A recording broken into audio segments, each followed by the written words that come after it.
بسم الله الرحمن الرحيم رب اشرح لي صدري ويسر لي أمري واحلل عقدة من لساني يفقه قولي رضيت بالله ربا وبالإسلام دينا وبمحمد صلى الله عليه وسلم نبيا ورسولا مولاي صل وسلم دائما أبدا على حبيبك خير الخلق كلهم منزه عن شريك في محاسنه فجوهر الحسن فيه غير منقسم محمد تاج رسل الله كاتبة محمد صادق الأقوال والكلم محمد ذكره روح لأنفسنا محمد شكره فرض على الأمم رب صل وسلم دائما أبدا على حبيبك خير الخلق كلهم يا رب بالمصطفى بلغ مقاصدنا واغفر لنا ما مضى يا واسع الكرم إن الله وملائكته يصلون على النبي يا أيها الذين آمنوا صلوا عليه وسلموا تسليما اللهم صل على سيدنا وأصحاب سيدنا وأزواج سيدنا وأهل بيت سيدنا محمد وبارك وسلم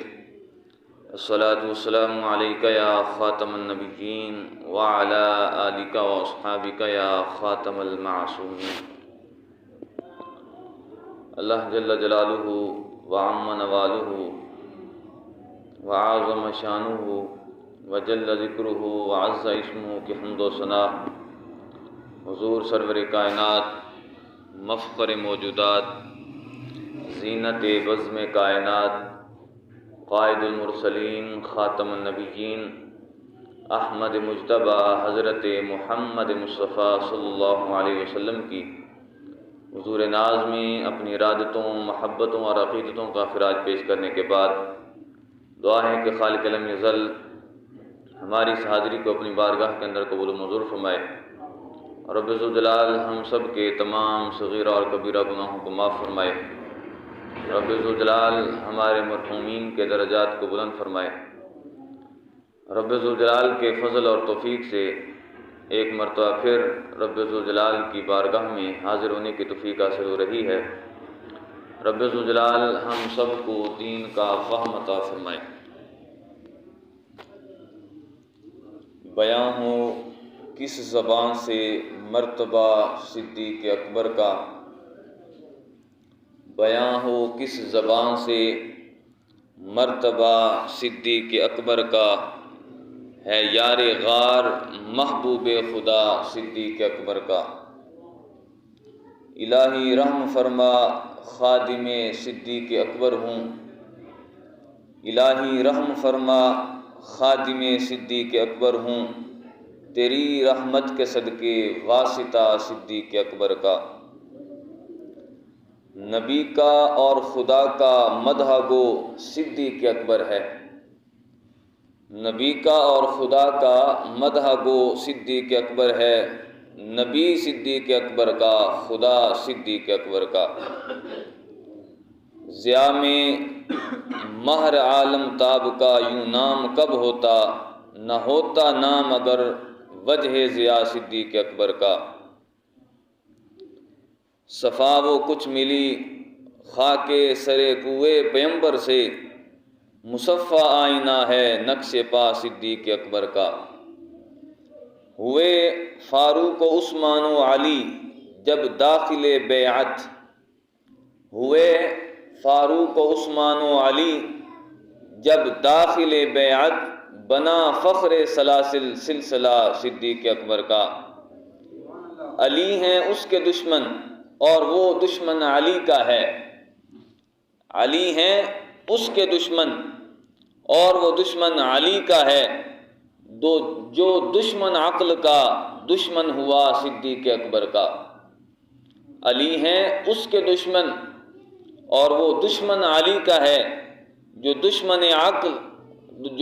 عقل کا دشمن ہوا صدیق اکبر کا۔ لٹایا راہ حق میں کئی بار گھر اس محبت سے، لٹایا راہ حق میں گھر کئی بار اس محبت سے، کہ لٹ لٹ کر حسن گھر بن گیا صدیق اکبر کا۔ رب ذوالجلال ہم سب کو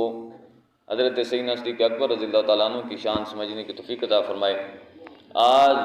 22 جمادی الثانی حضرت سیدنا تاجدار صداقت خلیفہ بلا فصل اور خلیفہ اول حضرت ابوبکر صدیق رضی اللہ تعالیٰ عنہ کا یوم وصال ہے۔ تو جس طرح باقی ایام میں ہم جو بھی جس یوم کو جس ذات سے نسبت ہے، جس برگزیدہ بندے سے نسبت ہے، وہ چاہے رب کا مقرب ہو، محبوب خدا کا مقرب ہو، تو ہم اس کا یوم بھی مناتے ہیں، ان کی شانوں کو بھی بیان کرتے ہیں، اور پھر ان کی شانوں کے خلاف کچھ پروپیگنڈا جو کیا جاتا ہے اس کا بھی جواب دیتے ہیں الحمدللہ۔ تو رب ذوالجلال ہم سب کو آج سیدنا صدیق اکبر رضی اللہ تعالیٰ عنہ کی شان کو سمجھنے، اور پھر حضرت سیدنا صدیق اکبر نے جو ہم تک یہ قرآن پہنچایا، قرآن ہم تک اگر پہنچا ہے تو اس میں سب سے پہلی کاوش جو ہے وہ حضرت سیدنا صدیق اکبر رضی اللہ تعالیٰ عنہ کی ہے۔ رب ذوالجلال ہم سب کو ان کی شانوں کو، مرتبے کو سمجھنے کی توفیق عطا فرمائے۔ حضرات محترم، حضرت ابوبکر صدیق رضی اللہ تعالیٰ عنہ کی افضلیت اور ان کی شان اور مرتبہ 14 صدیوں سے لے کر آج تک ہمارے علماء کے درمیان، اہل سنت کے جو علماء ہیں یا مسلمان جتنے بھی ہیں، سب کے نزدیک ان کی شخصیت ایک مسلم شخصیت ہے، ان کی صحابیت ایک مسلم صحابیت ہے۔ کوئی بندہ بھی ان پر اعتراض کرنے والا نہیں، کسی بندے نے نہیں کہا ان کے بارے میں کچھ۔ لیکن کچھ لوگ ایسے بھی تھے کہ لوگ تو خدا کو بھی نہیں مانتے، لوگ تو ایسے بھی ہیں کہ وہ مصطفیٰ کا بھی انکار کرنے والے ہیں۔ تو اسی طرح کچھ لوگ ایسے بھی ہیں کہ جس ذات کو رب ذوالجلال نے بھی شان عطا فرمائی، رب ذوالجلال کے محبوب صلی اللہ علیہ وسلم نے بھی ان کو شانوں اور ان کے مرتبے کو بیان فرمایا، لیکن کچھ لوگ پھر بھی ان کی شان میں عیب نکالتے ہیں اور نقص نکالتے ہیں کہ کہیں ان کی شان میں کوئی عیب نکال کر اور معاذ اللہ ان کے خلاف، ان کے بارے میں طعنہ زنی اور ان کو گالیوں کا نشانہ بنانا، تو یہ ان کا نصیب ہے۔ لیکن الحمدللہ ہمارا نصیب وہ ہے کہ رب ذوالجلال نے جس کی شان کو بیان کیا ہو، رب ذوالجلال نے جن کو محبوب کا صحابی بنایا ہو، اور محبوب دو عالم صلی اللہ علیہ وسلم نے بھی ان کو اپنا پیارا کہا ہو، تو ہمارا حق بنتا ہے کہ ہم ان کی شانوں کو بیان کریں۔ اور پھر ہمارے ہیں صدیق اکبر، سارے صحابہ ہمارے ہیں، اہل بیت کے سارے افراد ہمارے سروں کا تاج ہیں۔ تو لہذا کسی کی شان کے خلاف کوئی بات کرے، کہیں بھی بات کرے، تو ہم جب ماننے والے ہیں تو ہمارا حق بنتا ہے کہ جو ان کے خلاف کوئی بات کرے تو ہم اس کا جواب بھی دیں، یا کم از کم اگر کوئی خلاف بات کرتا ہے تو کم از کم ہم اپنے گھر میں بیٹھ کر یا پھر اپنی جگہ پر بیٹھ کر ان کی شانوں کو تو بیان کر سکتے ہیں نا، تاکہ شانوں کو بیان کریں اور لوگوں کو پتہ چلے کہ رب ذوالجلال نے ان کو شان کیا عطا فرمائی ہے۔ اب اس میں بالخصوص چونکہ یہ 14 صدیوں سے ان کی صحابیت اور ان کی افضلیت اس کے بارے میں کسی کو شک نہیں، اور پھر باقاعدہ حضرت مولا علی رضی اللہ تعالیٰ عنہ نے ارشاد فرمایا کہ لا اجد احدا فضلنی علی ابی بکر و عمر الا جلدته حد المفتری۔ اس کے کئی حوالہ جات ہیں، کئی کتابوں کے اندر یہ موجود ہے۔ حضرت مولا علی رضی اللہ تعالیٰ عنہ ارشاد فرماتے ہیں، فرمایا کہ کوئی بندہ، کیونکہ آپ کو معلوم ہوا، آپ کو پتہ چلا کہ کچھ لوگ ایسے ہیں کہ جو مجھے فضیلت دیتے ہیں حضرت ابوبکر صدیق پر، جو مجھے افضل قرار دیتے ہیں، حالانکہ پچھلے جمعہ پر بھی میں نے بیان کیا کہ ان کی اپنی کتابوں سے، روافض کی اپنی کتابوں سے، کہ انہوں نے لکھا ہے حضرت مولا علی رضی اللہ تعالیٰ نے ارشاد فرمایا خیر هذه الامه بعد نبیها ابو بکر و عمر، فرمایا کہ اگر اس امت میں نبی علیہ السلام کے بعد کوئی افضل ترین بندہ ہے وہ سب سے پہلے حضرت ابوبکر صدیق کی ذات ہے اور اس کے بعد حضرت عمر کی ذات ہے۔ تو اب حضرت علی رضی اللہ تعالیٰ عنہ کو یہ جب خبریں پہنچنا شروع ہوئیں تو اب ظاہر ہے ان سے جو محبت کرنے والے تھے ان کے بارے میں بھی محبوب تو عالم صلی اللہ علیہ وسلم نے پہلے ارشاد فرمایا تھا، فرمایا کہ اے علی تجھ سے محبت کرنے والے آئیں گے، محبت کرنے میں دو گروہ آئیں گے، ایک محبت کرنے والا ایک نفرت کرنے والا، فرمایا کہ دونوں ہلاک ہو جائیں گے۔ فرمایا کہ جو محب ہے محب تو ہے لیکن مفرط محب ہے، افراط کرنے والا، حد سے بڑھنے والا۔ تو جب حضرت مولا علی رضی اللہ تعالیٰ عنہ کو یہ معلوم ہوا، پتہ چلا کہ کچھ لوگ ایسے ہیں کہ جو مجھے حضرت ابوبکر صدیق پر فضیلت دیتے ہیں، تو فرمایا کہ لا اجد احد فضلنی علی ابی بکر، فرمایا کہ جو بندہ بھی مجھے ابوبکر صدیق رضی اللہ تعالیٰ عنہ پر فضیلت دے گا یا جو کہے گا کہ حضور علیہ السلام کے بعد نبیوں کے بعد افضل ترین میں ہوں، تو فرمایا کہ ایسا جھوٹا بندہ، اب حضرت علی رضی اللہ تعالیٰ عنہ کی اپنی شان میں اس میں کمی نہیں آتی، حضرت علی رضی اللہ تعالیٰ عنہ کے رب نے کتنی شانیں عطا فرمائی ہیں، ان کی شانوں کو محبوب نے بیان کیا، رب ذوالجلال نے بیان کیا، ان کی شان میں کمی نہیں، لیکن انہوں نے خود ارشاد فرمایا، اور اب ان کے ماننے والے، ان کا نام لینے والے، ان کا حق بنتا ہے کہ جو مولا علی رضی اللہ تعالیٰ عنہ فرما کر گئے ہیں اس کو بھی مانیں۔ فرمایا کہ کوئی بندہ اگر مجھے ابوبکر صدیق پر اگر فضیلت دیتا ہے تو فرمایا کہ میں اس کو مفتری کی حد لگاؤں گا، جھوٹ بولنے والے کی حد۔ تو اب حد کسے لگائی جاتی ہے؟ یہ اگر آپ اسلامی معلومات سے واقف ہوں تو آپ کو پتہ چلے گا کہ ایک مسئلہ ہوتا ہے ظنی اور ایک ہوتا ہے قطعی، یعنی وہ مسئلہ کہ جس کے بارے میں شکوک و شبہات ہیں۔ مثال کے طور پر اگر کوئی بندہ زنا کرتا ہے، اس پر زنا کا الزام ہے اور اس کے لیے پوری گواہی نہیں پائی جاتی، اس کا زنا کرنا یعنی وہ خود بھی اقرار نہیں کرتا لیکن جن لوگوں نے دعویٰ دائر کیا ہے کہ اس نے معاذ اللہ زنا کیا ہے تو ان کے پاس پوری گواہی نہیں، تو جب تک گواہی مکمل نہیں ہوتی تب تک وہ مسئلہ ظنی رہے گا۔ ظن بمعنی گمان، خواہ مخواہ خیال۔ تو اب شریعت میں حکم یہ ہے کہ کوئی بندہ اگر کام کرتا ہے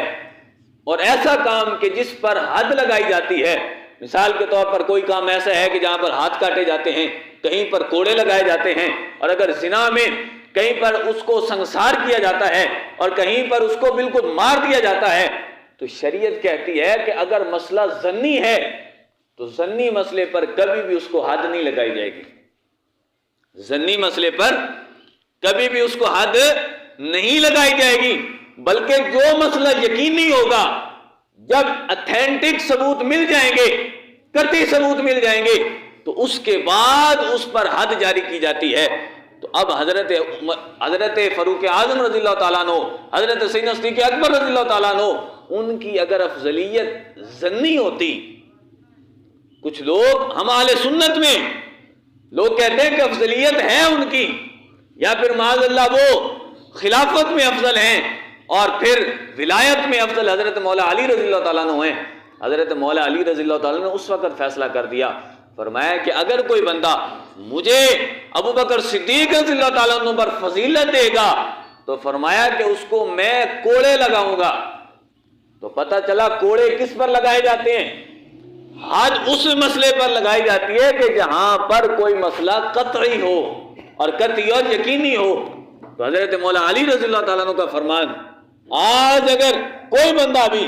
اس طرح دعویٰ کرتا ہے، حضرت ابوبکر صدیق کو اگنور کرتا ہے، حضرت مولا علی رضی اللہ تعالیٰ عنہ کی شانوں کو بیان کرتا ہے، تو وہ کہیں بھی حضرت مولا علی کی شان کو بیان نہیں کر رہا بلکہ وہ حضرت مولا علی کے خلاف کر رہا ہے۔ اس کے بارے میں حضرت مولا علی رضی اللہ تعالیٰ عنہ جو فضیلت جو دیتے ہیں اس کے حوالے سے حضرت عبد الرزاق انہوں نے فرمایا کہ افضل الشیخین بتفضیل علی ایہما علی نفسہ وإلا لما فضلتهما کفا بی وزرا ان احبہ ثم اخالفہ۔ سوائق المحرکہ کے اندر موجود ہے، فرمایا کہ اگر میں حضرت ابوبکر صدیق رضی اللہ تعالیٰ عنہ اور حضرت فاروق اعظم رضی اللہ تعالیٰ عنہ کو کہتا ہوں تو حضرت علی نے ان کو افضل قرار دیا ہے۔ یعنی روایت کرنے والے نے کہا کہ اگر میں حضرت ابوبکر صدیق اور حضرت عمر فاروق رضی اللہ تعالیٰ عنہ کو افضل مانتا ہوں، ان کی شانوں کو مانتا ہوں، تو شانوں کو ماننے کی وجہ یہ ہے کہ حضرت مولا علی رضی اللہ تعالیٰ عنہ نے ان کو اپنے سے افضل قرار دیا ہے۔ تو فرمایا کہ یہ نہیں ہو سکتا کہ میں حضرت مولا علی رضی اللہ تعالیٰ عنہ سے محبت کا دعویٰ کروں اور پھر بعد میں ان کی مخالفت بھی کروں۔ جب حضرت مولا علی رضی اللہ تعالیٰ عنہ حضرت ابوبکر صدیق کو اپنے سے افضل مانتے ہیں، حضرت فاروق اعظم کو اپنے سے افضل مانتے ہیں، تو فرمایا کہ میرا حق نہیں بنتا کہ میں محب کہلاؤں حضرت مولا علی کا، لیکن ساتھ ساتھ تفضیل بھی ان کی ثابت کروں، افضل بھی ان کو مانوں۔ فرمایا کہ افضل میں اسی کو مانوں گا جس کو افضل حضرت مولا علی نے مانا ہے، اور وہ افضلیت وہ کس کے لیے ثابت ہے؟ وہ افضلیت حضرت ابوبکر صدیق کے لیے ثابت ہے، وہ حضرت عمر فاروق رضی اللہ تعالیٰ عنہ کے لیے ثابت ہے۔ تو اب ہمارے اندر کتنے ہی ایسے مسائل جنم لے رہے ہیں کہ جن کی وجہ سے ہم بہت چیزوں کا شکار ہو چکے۔ کہیں پر کوئی بندہ کچھ بیان کرتا ہے، کوئی بندہ کچھ بیان کرتا ہے، کوئی کسی صحابی پر الزام لگاتا ہے، کوئی کسی صحابی پر الزام لگاتا ہے، لیکن ہمارے لیے یہ ضروری ہے کہ ہم مسلک حق کو تلاش کریں اور دیکھیں کہ حق راستہ ہے کیا، صراط مستقیم کیا ہے۔ تو آج بالخصوص کیونکہ 22 جمادی الثانی ہے، اس کے حوالے سے ایک خاص مسئلہ جس کو بڑے بڑے سٹیجوں پر بیان کیا جاتا ہے، بڑی بڑی مجالس کے اندر ذکر کیا جاتا ہے، وہ خاص مسئلہ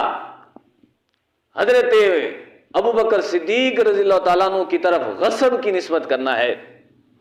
یعنی کچھ لوگ ایسے بھی ہیں کہ حضرت ابوبکر صدیق رضی اللہ تعالیٰ عنہ کو رب ذوالجلال نے شان عطا فرمائی۔ اب فارسی کے اندر شعر ہے کہ ما فشانت نور وسق او کنر، کہ جب 14ویں کا چاند چمک رہا ہوتا ہے تو جو نیچے سے کتا ہے وہ بھوں بھوں کرتا ہے، کیونکہ اس کی چاندنی اس کو ہضم نہیں ہوتی۔ تو اسی طرح حضرت ابوبکر صدیق رضی اللہ تعالیٰ عنہ یا باقی جتنے بھی صحابہ کرام علیہم رضوان یا اہل بیت علیہم رضوان کے افراد ہوں جو رب ذوالجلال نے ان کو شانیں عطا فرمائی ہیں، تو ان کی شانوں کے خلاف اگر کوئی بندہ بولتا ہے تو ہم اس کو کچھ نہیں کہہ سکتے۔ وہ تو مثال ویسے ہی ہے کہ جب ان کو رب ذوالجلال نے شان عطا فرمائی ہے، آسمان کی طرف وہ منہ کر کے اگر تھوکیں گے تو تھوک کسی اور پر نہیں جائے گی، آسمان پر نہیں جائے گی، بلکہ تھوک واپسی ان کے منہ پر آئے گی۔ تو اس وجہ سے ہمارے لیے ضروری ہے کہ تاکہ ہم ابہامات کو دور کریں، جو مسائل مخفی ہیں ان کو بیان کریں تاکہ لوگوں کے ذہنوں سے اشکال دور ہو جائیں۔ اب خاص بالخصوص حضرت سیدہ طیبہ طاہرہ عابدہ زاہدہ بی بی فاطمہ الزہرا سلام اللہ علیہا، ان کے بارے میں آپ کئی مرتبہ سنتے ہوں گے کہ معاذ اللہ مسئلہ باغ فتح کے حوالے سے کہ جب انہوں نے حضرت ابوبکر صدیق رضی اللہ تعالیٰ عنہ سے وراثت کو طلب کیا اور مال طلب کیا، تو حضرت ابوبکر صدیق رضی اللہ تعالیٰ عنہ نے آگے سے حدیث پڑھ دی، لیکن لوگوں نے اس کو ایک مختلف زاویے میں بیان کرنا شروع کر دیا کہ معاذ اللہ کہ بی بی پاک دربار میں مانگنے گئی تو آگے سے معاذ اللہ حضرت ابوبکر صدیق نے ان کو دھتکار دیا۔ معاذ اللہ ایسا بالکل نہیں ہے، یہ فقط حضرت سیدہ طیبہ طاہرہ رضی اللہ تعالی عنہا انہوں نے جب دیکھا کہ رب ذوالجلال قرآن پاک میں ارشاد فرماتا ہے یوصیکم اللہ فی اولادکم للذکر مثل حظ الانثیین، یہ آیت وراثت ہے، آیت میراث ہے کہ کوئی بندہ، رب فرماتا ہے کہ کسی بندے کا، کسی کا بھی اگر کوئی باپ فوت ہو جاتا ہے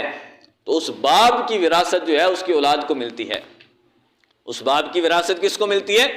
اس کی اولاد کو ملتی ہے۔ تو حضرت سیدہ طیبہ طاہرہ رضی اللہ تعالی، یہ وہ مسئلہ ہے کہ جس کی وجہ سے آپ کو گمراہ کیا جاتا ہے، آپ کو بدظن کیا جاتا ہے صحابہ کرام علیہ رضوان کو ماننے سے، اور پھر آپ بھی سوچتے ہیں کہ شاید معاذ اللہ حضرت ابوبکر صدیق نے اتنی بڑی خطا کی معاذ اللہ اور انہوں نے یہ کر دیا، تو ہم تو اہل بیت کو ماننے والے ہیں، تو لہذا معاذ اللہ آپ بھی ان کے ساتھ شروع ہو جاتے ہیں کہ ابوبکر صدیق نے یہ کیا، فاروق اعظم نے یہ کیا، حضرت عثمان غنی نے یہ کیا، اور باقی صحابہ پر بھی تان۔ ایسا بالکل نہیں ہے۔ حضرت بی بی پاک سیدہ طیبہ طاہرہ رضی اللہ تعالیٰ عنہ نے جب یہ آیت جا کر پڑھی حضرت ابوبکر صدیق کے سامنے کہ یوصیکم اللہ فی اولادکم للذکر مثل حظ الانثیین،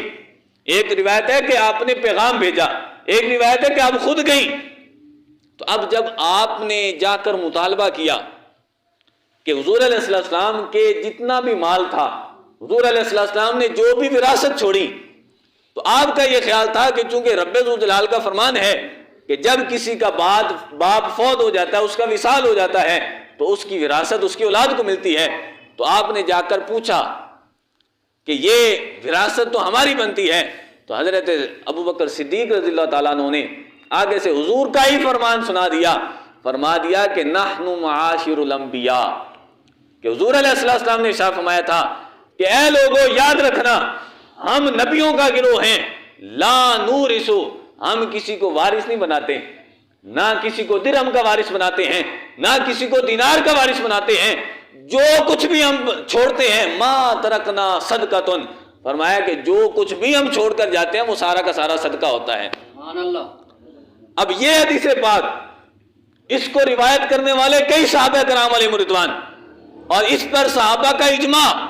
اور اس حدیث کے ذریعے سے اس عمومی جو حکم تھا رب ذوالجلال کا یوصیکم، حضرت سیدہ طیبہ نے شاید سمجھا کہ شاید اس خطاب میں حضور علیہ السلام بھی شامل ہیں، اس کے مخاطب حضور علیہ السلام بھی ہیں، تو حضرت ابوبکر صدیق رضی اللہ تعالیٰ عنہ نے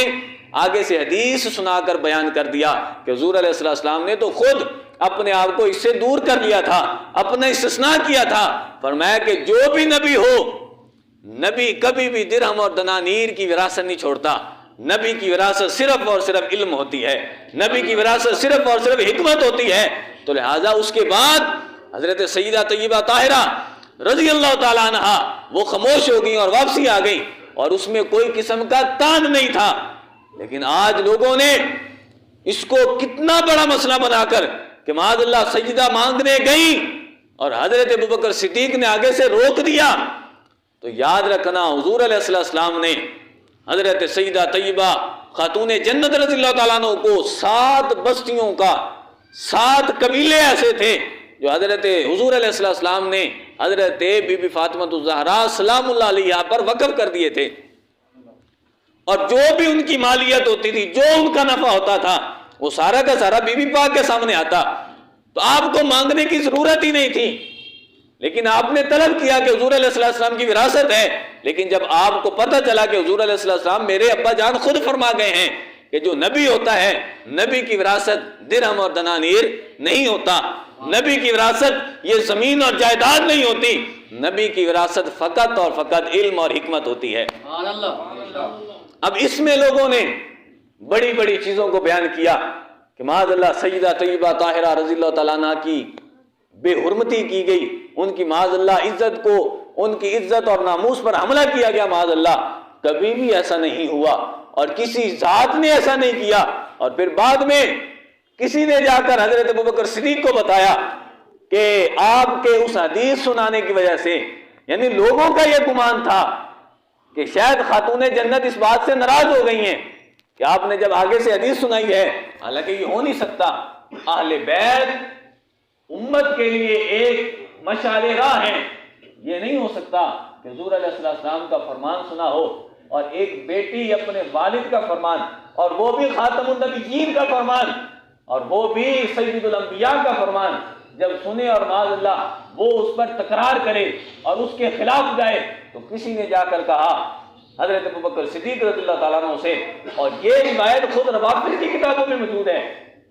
تو حضرت ابوبکر صدیق دروازے پر گئے اور جا کر دستک دی، اجازت مانگی، تو حضرت علی رضی اللہ تعالیٰ عنہ نے پوچھا حضرت سیدہ سے کہ حضرت ابوبکر صدیق آئے ہیں، کیا ان کو اجازت ہے؟ تو آپ نے فرمایا کہ تم ہی اجازت دینے والے ہو، اے علی تم اجازت دے دو اگر دینا چاہتے ہو۔ تو جب حضرت ابوبکر صدیق گئے اور جا کر عرض کی کہ اے سیدہ، اے خاتون جنت، میرے والدین آپ پر قربان، ہماری ساری نسلیں آپ پر قربان. اور آپ نے پھر گلے کے اندر کپڑا ڈال کر فرمایا کہ اگر آپ اس بات سے ناراض ہیں کہ میں نے آپ کو فدق نہیں دیا، تو فرمایا کہ یاد رکھو میں یہ صدیق اکبر اور میری ساری اولاد، میرا سارا مال و جان سارا آپ پر قربان ہے. میں آپ پر یہ چیز حلال کرتا ہوں کہ آپ مجھے بیچ دیں، آپ میری اولاد کو بیچ دیں، اور جو پیسہ ملے گا وہ آپ رکھ لینا. فرمایا کہ یہ کبھی نہیں ہو سکتا کہ صدیق اکبر نے اپنی ذات کے لیے آپ کو کسی شے سے منع کیا ہو. یہ صرف اور صرف حضور علیہ السلام کا فرمان تھا کہ حضور علیہ السلام نے فرمایا تھا کہ ہم انبیاء کا جو گروہ ہیں وہ کسی کو کسی شے کا وارث نہیں بناتے، ہم تو صرف اور صرف وراثت علم کی چھوڑتے ہیں. تو راوی لکھتے ہیں کہ حضرت سیدہ طیبہ پہلے بھی ناراض نہیں تھی اور پھر خوش ہوئی اور پھر خوش ہو گئی. تو یہ صرف اور صرف لوگوں نے یہ چیزیں بیان کر کے، کیونکہ اصل بات یہ ہے کہ اہل بیت کا لیبل لگا کر لوگ صحابہ سے آپ کو جدا کرنا چاہتے ہیں، اور ایک گروہ وہ ہے جو اہل بیت کی نافرمانی کرتا ہے، صحابہ کا نام لیتا ہے اور صحابہ کا نام لے کر اہل بیت پر تانا زنی کرتا ہے. لیکن الحمدللہ ہم نہ تو اس میں سے ہیں نہ اس میں سے ہیں، ہم صراط مستقیم والے ہیں، ہم اہل بیت کو بھی مانتے ہیں، ہم صحابہ کرام علیہ رضوان کو بھی مانتے ہیں. لہٰذا اس مسئلے میں روافض بار بار ان چیزوں کو بیان کرتے ہیں، ہائی لائٹ کرتے ہیں، اس میں پھر بار بار دلائل بھی دیے جاتے ہیں، کیونکہ ٹائم ختم ہے اور ٹائم ہوتا بھی مختصر ہے. اور جب موقع ملا کہیں پر بھی کبھی بھی کوئی بندہ اس پر بات کر سکتا ہے. اگر کسی کو اس مسئلے میں کوئی بھی خفا ہے، کوئی پوشیدگی ہے کہ وہ یہ بیان کرتے ہیں تم یہ بیان کر رہے ہو، تو صرف یاد رکھنا کہ حضور علیہ السلام، یہ صرف اور صرف دو چیزیں یاد رکھنا کہ حضور علیہ السلام نے یہ ارشاد فرمایا تھا کہ لا نورث، ہم کسی کو وارث نہیں بناتے، درہم اور دنانیر کا وارث نہیں بناتے. ہم اگر کسی کو وارث بناتے ہیں تو وہ علم اور حکمت کا وارث بناتے ہیں. اور اگر اس میں الزام لگایا جائے حضرت ابوبکر صدیق پر، حضرت فاروق اعظم پر یا حضرت عثمان غنی رضی اللہ تعالیٰ عنہ پر کہ معاذ اللہ انہوں نے اہل بیت کا حق غصب کیا اور انہوں نے مال ان کا چھین لیا، تو میں پوچھنا چاہتا ہوں کہ جب حضرت مولا علی رضی اللہ تعالیٰ عنہ، وہ تو پہلے تو وہ بھی شورا میں شامل تھے، وہ بھی موجود تھے، لیکن اگر اس وقت وہ کچھ نہ بھی کہہ سکے، اس طرح روافض کہتے ہیں کہ معاذ اللہ انہوں نے تقیہ کیا تھا، انہوں نے بات کو چھپا لیا تھا ڈر کی وجہ سے، خوف کی وجہ سے. میں پوچھتا ہوں کہ جب حضرت مولا علی رضی اللہ تعالیٰ عنہ کو خلافت ملی، جب خلیفہ چہارم بنے، تو فتح کا باغ تو اس وقت بھی موجود تھا کہ نہیں تھا؟ آج بھی موجود ہے، آج بھی موجود ہے. اگر فتح والا باغ حضرت سیدہ طیبہ خاتون جنت کی ملکیت ہوتی یا پھر اہل بیت کی ملکیت ہوتی، تو حضرت مولا علی رضی اللہ تعالیٰ عنہ اپنے دور خلافت میں تو دے سکتے تھے. کوئی ثابت کر دے کہ آپ نے دیا ہو، نہیں دیا. وجہ یہ تھی کہ وہ صرف اور صرف مسلمانوں کا مال تھا اور مسلمانوں کے لیے وہ صدقہ تھا. حضور علیہ السلام کے گھر میں بھی اس کا اخراج ہوتا تھا، اس میں سے کچھ نہ کچھ لیا جاتا تھا، لیکن حضور علیہ السلام کا وہ فرمان سچا ہے. حضور نے فرمایا کہ یوصیکم اللہ، ٹھیک ہے کہ سارے لوگ جب فوت ہوتے ہیں تو ان کی اولاد وارث ہوتی ہے، لیکن فرمایا کہ جو انبیاء کا گروہ ہے ان گروہوں کا وارث کوئی بھی مال اور زر کا نہیں ہوتا، بلکہ ان کا وارث کوئی ہوتا ہے تو وہ علم اور حکمت میں ہوتا ہے. لہٰذا کبھی بھی کسی کی بات سن کر نہ تو صحابہ والوں کی بات سن کر اہل بیت کے خلاف جانا اور نہ ہی اہل بیت کا لیبل لگا کر صحابہ کے خلاف بولنے والوں کے ساتھ مل کر صحابہ کے بارے میں کچھ بات کر بیٹھنا، بلکہ آپ کے لیے ضروری ہے کہ صرف وہ بات کریں، صرف اس کو مانیں جو حضور